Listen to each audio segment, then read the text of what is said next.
think the biggest question you've asked so far is, how do we get the people who are in abject poverty to be able to now engage in this space?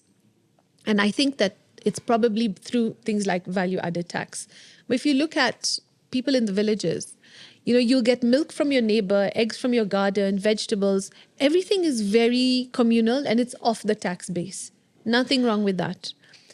But when it comes to school uniforms and books and medication, then there are taxes. If you're going to go and buy flour from the shops, you're going to buy phone credit. Yes. All of these have taxes.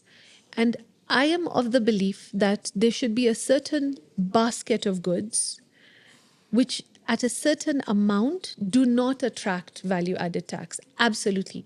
Because VAT, for example, has been criticized as being one of the most regressive taxes in the world. Recently, there was a paper saying there may be a way to redesign it.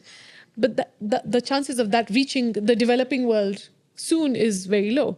So there should be a minimum basket, which they're exempt. The same way income tax, if you earn less than a certain amount, you don't pay income tax. Yeah. There has to be that. And then once they understand that now they have more money in their pockets because they qualify, then you can begin to have the conversation of, okay, so now would you be willing to give? And there's a very interesting study I did in Rwanda many years ago now. Rwanda has this one cow a project policy, one cow a family policy. Family, yes. Yes. And it was fascinating because you got the cow, but the moment the cow had a calf, the calf goes to the next family. Okay. That don't have a cow yet. Yeah.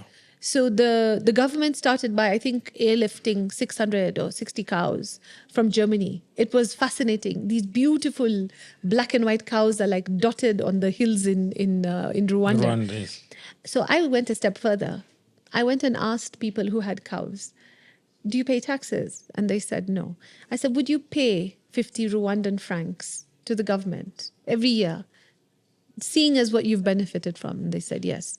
And I kept raising the figure until I hit the $1 a year mark. And this was in about 2015.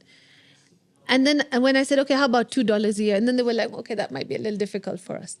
But even though that's a really low amount, the point is there's some commitment. There's something coming. There's this element of some gratitude for somebody that lives in a mud hut, whose child goes to the public school for public education, who received a single cow. And now each of their children have a laptop.